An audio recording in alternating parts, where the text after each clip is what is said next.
Hello student, this is Abhishek here और आपका स्वागत है हमारे इस चैनल स्टडी क्लास पे। तो जैसा कि आपको पता है कि डीएलएड के द्वितीय वर्ष के विषय संज्ञान अधिगम बाल विकास की हम प्ले सीरीज चला रहे हैं, जिसमें हमने 3 यूनिट्स कंप्लीट कराई है। आज थर्ड यूनिट जो है इकाई 3 का आज लास्ट क्लास है, क्लास नंबर 3, जहां हम बात करने वाले सारे ऑब्जेक्टिव एमसीक्यू और वस्तुनिष्ठ प्रश्न उत्तरों की बहुत महत्वपूर्ण है। यानी कि इकाई 3 जो है आज समाप्त हो जाएगी इस क्लास 3 के साथ, और अगली क्लास जो लगेगी कल वो होगी इकाई 4 की। जी हाँ, इकाई 4 भी हम शुरू कर देंगे। तो बहुत महत्वपूर्ण ये क्लास है, इस पूरे यूनिट को एक रैप अप देने का सही क्लास है, ध्यान रखिएगा। आप सबको पता होगा कि हमने शिक्षा में समावेशी जेंडर मुद्दे उसकी भी प्ले सीरीज चलाई है, तो वो भी जाकर देख लेना, प्लेलिस्ट पूरी बनी है, उस विषय की भी तैयारी बढ़िया से करा रहे हैं। तो पहले बता दूं कि हमने सीटेड एग्जाम जुलाई 2024 के लिए अपना उम्मीद बैच लॉन्च किया है। जी हाँ, इसकी इंफॉर्मेशन आप तक पहुंची होगी। और जिनको नहीं पता है, सीटेड की परीक्षा 7 जुलाई 2024 को होने वाली है। जो भी लोग डीएलएड की परीक्षा की तैयारी कर रहे हैं, प्रथम वर्ष में है चाहे द्वितीय वर्ष में है, वो सभी लोग सीटेड दे सकते हैं। सीटेड मतलब भाई ऐसी केंद्रीय शिक्षक पात्रता परीक्षा जो पूरे भारत में कहीं भी आपको गवर्नमेंट प्राइवेट टीचर बनने के लिए मान्य होती है। अगर आपको गवर्नमेंट टीचर बनना है तो ये क्राइटेरिया दिखा के आप गवर्नमेंट भर्ती में शामिल हो सकते हैं। और प्राइवेट स्कूलों में भी भाई टीचर के रूप में इसे मान्य किया जाता है। सीबीएसई स्कूल में, प्राइवेट स्कूल में, स्टेट बोर्ड के स्कूल में और केवीएस में, नवोदय विद्यालय में डायरेक्ट भर्ती हो जाती है सिर्फ सीटेड के रिजल्ट से। तो सीटेड का कोर्स हमने जुलाई 2024 का लॉन्च किया है। ये 4 मंथ्स का आपका 4 महीने का कोर्स होने वाला है। जी हाँ, 4 मंथ्स के इस कोर्स में आपको notes, live classes, video lectures मिलेंगे, पीवाईक्यूज हो जाएंगी, प्रैक्टिस सेट भी होगा। जी हाँ, प्रैक्टिस सेट भी करवाया जाएगा आपका, ठीक है।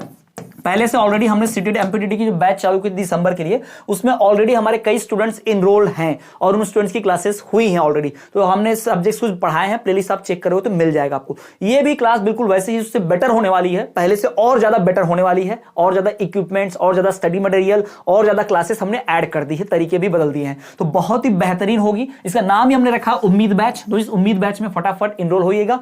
टॉप 100 लोग, जो सबसे पहले 100 लोग इनरोल होंगे इस बैच में, उनको मिलेगा कोर्स में डिस्काउंट बहुत कम प्राइस में। जितने भी प्राइस में पूरे यूट्यूब पर क्लासेस चल रही होंगी, चैनल पर सीटेड की तैयारी कराई जा रही होगी, उनमें से सबसे सस्ता कोर्स, सबसे कम पैसे में कोर्स हम लोग लाएंगे आपके लिए। तो कोर्स परचेस करने के लिए इस नंबर पर मैसेज करें और टॉप 100 को तो भाई छूट मिलेगी। तो ये टॉप 100 में से फटफट आप शामिल हो जाएं, देर ना करें, आपको एक्स्ट्रा बेनिफिट मिल जाएगा। तो चलिए आगे बढ़ते हैं, बात हो गई इसकी। तो शुरू करते हैं हमारी इस इकाई 3, जिसका नाम है संज्ञान एवं अधिगम।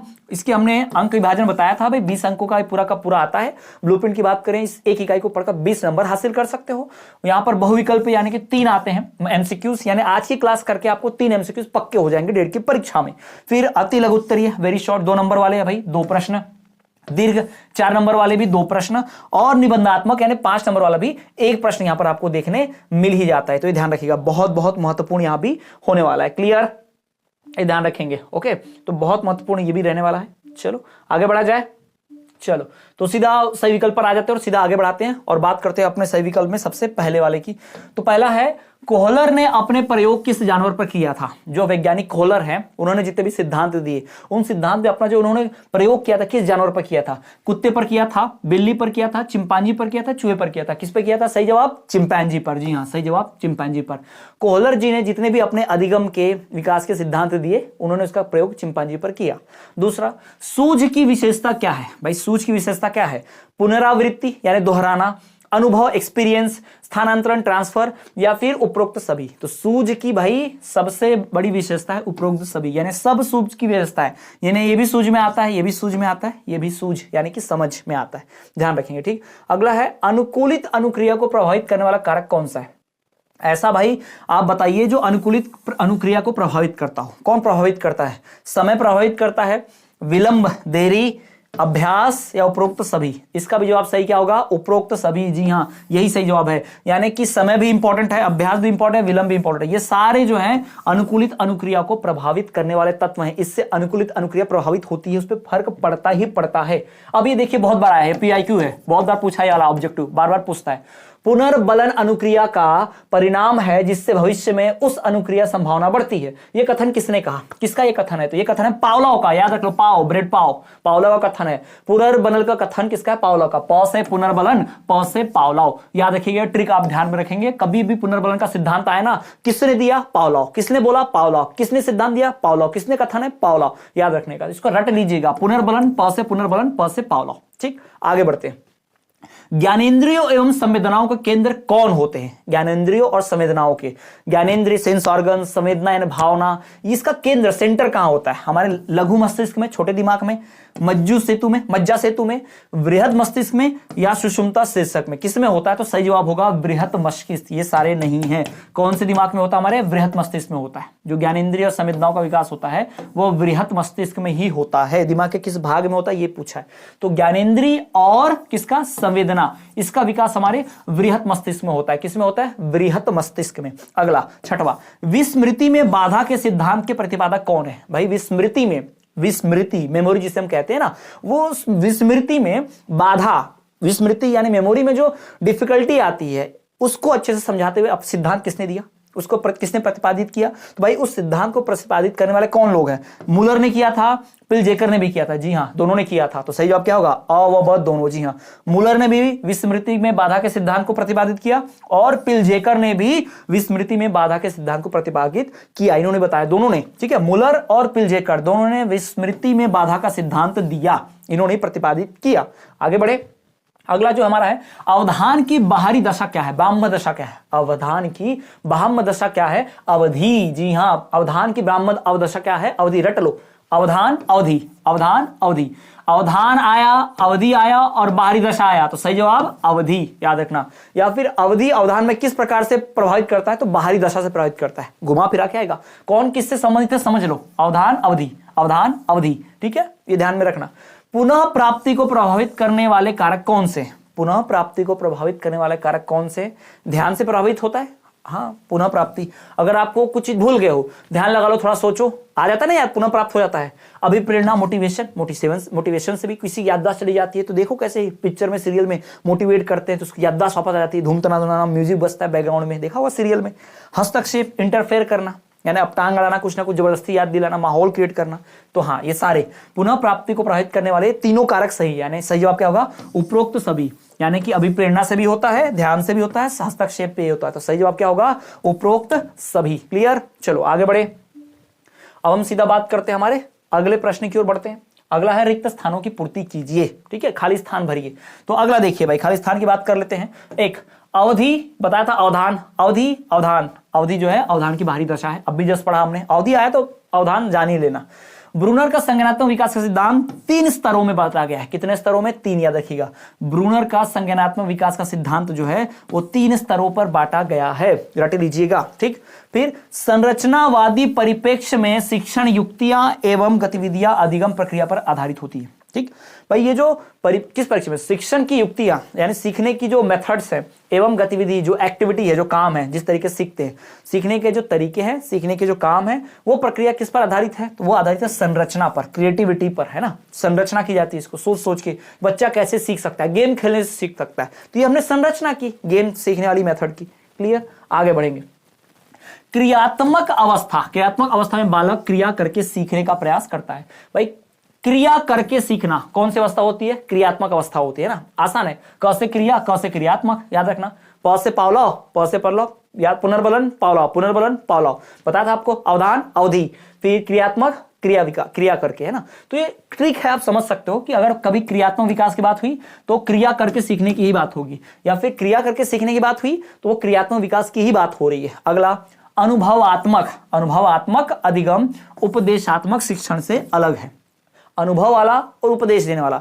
मैं कितना भी ज्ञान दे दूं, बेटा बर्फ में जाओगे बहुत ठंडी लगेगी, ठीक है। अब मैंने उपदेश दिया, ठीक, तो ये उपदेश देना अलग है कि बर्फ में ठंडी लगती है, लेकिन एक्चुअल में हिमालय में जाके बर्फ की ठंडी महसूस करना, ये अनुभव अलग है। यानी अनुभवात्मक शिक्षा अलग होती है और उपदेशात्मक शिक्षा अलग होती है। तो अनुभवात्मक अधिगम उपदेशात्मक अधिगम से या शिक्षण से बहुत ही अलग होता है। क्लियर? सेंटेंस याद रखिएगा समझ के। अभिप्रेरणा यानी कि मोटिवेशन, ठीक है, एक मनोशारीरिक तथा आंतरिक प्रक्रिया। पहले हम पढ़ चुके हैं, जब भी हमने ये मोटिवेशन अभिप्रेरणा की बात की है तो अभिप्रेरणा मोटिवेशन ये हमारे मानसिक शरीर मन से आता है, ध्यान में रखेंगे, ठीक है। ये एक मनोशारीरिक यानी शरीर के मन से तथा अंदर से अंदरूनी प्रक्रिया है, इंटरनल चीज होती है हमारी। क्लियर है? समझ में आया? ये बहुत महत्वपूर्ण। अब बढ़ते हैं अगले प्रश्न की ओर, एक वाक्य में उत्तर देने वाला। पहला, ब्रूनर के संज्ञानात्मक विकास का सिद्धांत कितने स्तरों पर बांटा गया है? तो भाई 3, अभी जस्ट पढ़ा था हमने, कितने स्तरों पर? 3 स्तरों पर बांटा गया है।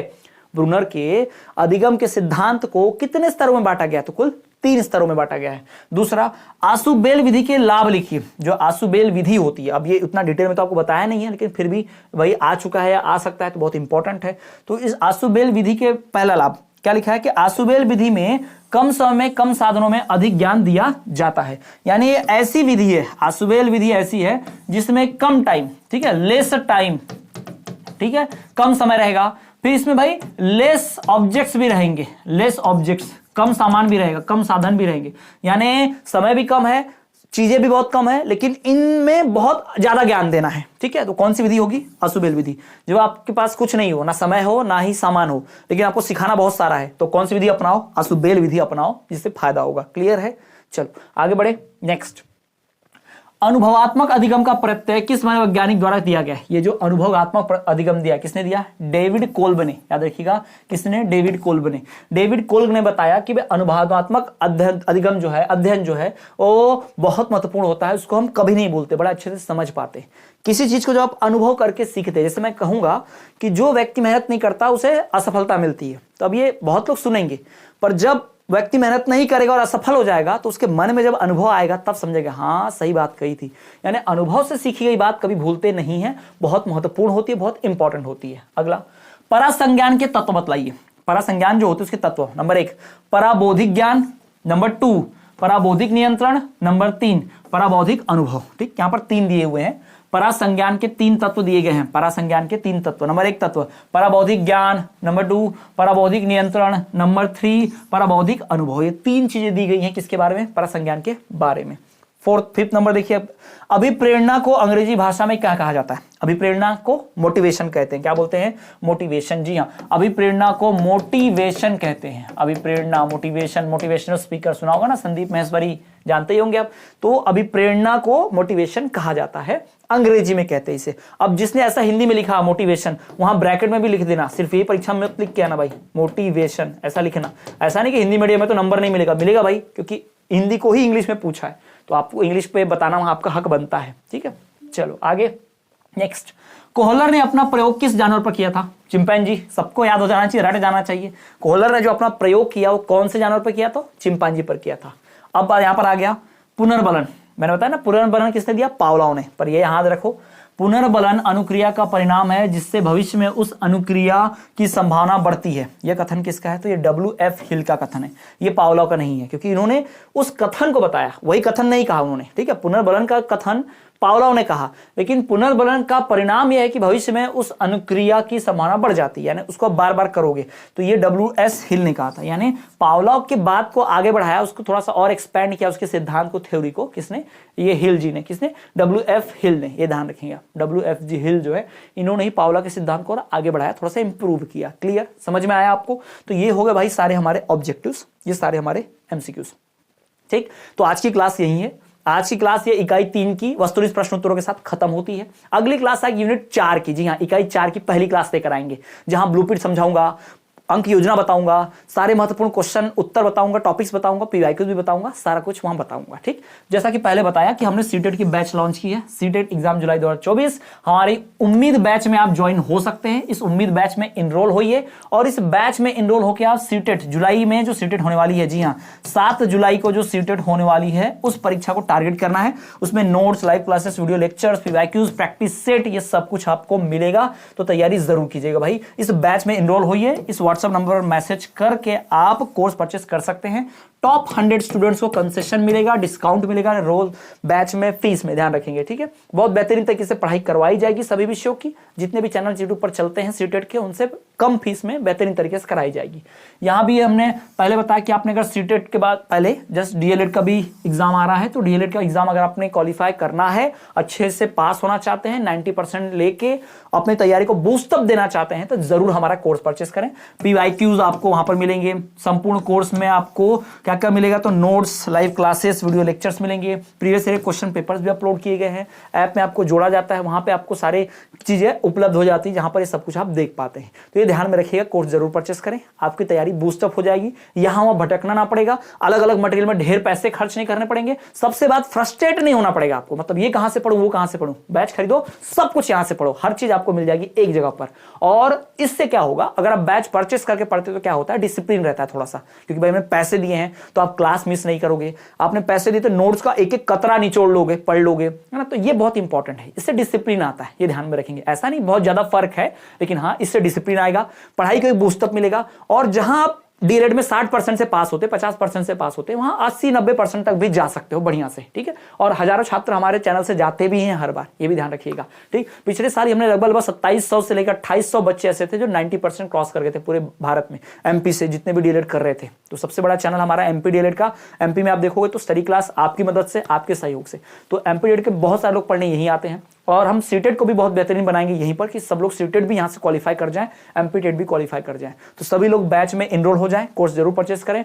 टॉप 100 हमारी उस उम्मीद बैच में, सीटेट की उम्मीद बैच में 4 महीने का कोर्स होगा और उस उम्मीद बैच में भर्ती होने के लिए, इनरोल होने के लिए सबसे पहले जो 100 लोग आएंगे उनको डिस्काउंट मिलेगा, कंसेशन मिलेगा, ये ध्यान रखिएगा। ओके, चलिए तो आज की क्लास को यहीं खत्म करते हैं, मिलते हैं नेक्स्ट क्लास में। वीडियो के डिस्क्रिप्शन में टेलीग्राम की लिंक है, ज्वाइन कर लो जाके। शिक्षा में समाज से जेंडर मुद्दे और बाकी विषय की प्लेलिस्ट बनी है, जाकर चेक कर लो। और सीटेट की इन्फॉर्मेशन वीडियो देखना है, सीटेट की जानकारी पूरी लेनी है तो वीडियो अपलोड किए, जाकर चैनल पर देखो। वहां पे आपको सीटेट का अलग से प्लेलिस्ट मिलेगा, वहां पर आपको वीडियो भी मिलेगी। सीटेट की एलिजिबिलिटी, पात्रता, qualifying marks, subject, syllabus, date, form भरना, सब कुछ समझा दिया है। जाकर वहां पर देख लो, कितनी फीस लगेगी, सब कुछ बता दिया है। तो जाके वीडियो देख लो, 10 मिनट 12 मिनट की वीडियो, इन्फॉर्मेटिव, बहुत अच्छे से समझ में आ जाएगा, सारे डाउट क्लियर हो जाएंगे सीटेट और डीएलएड को लेके। तो जाकर जरूर देखना। चलिए मिलते हैं नेक्स्ट क्लास में, तब तक के देखते रहिए हमारा चैनल स्टडी क्लास।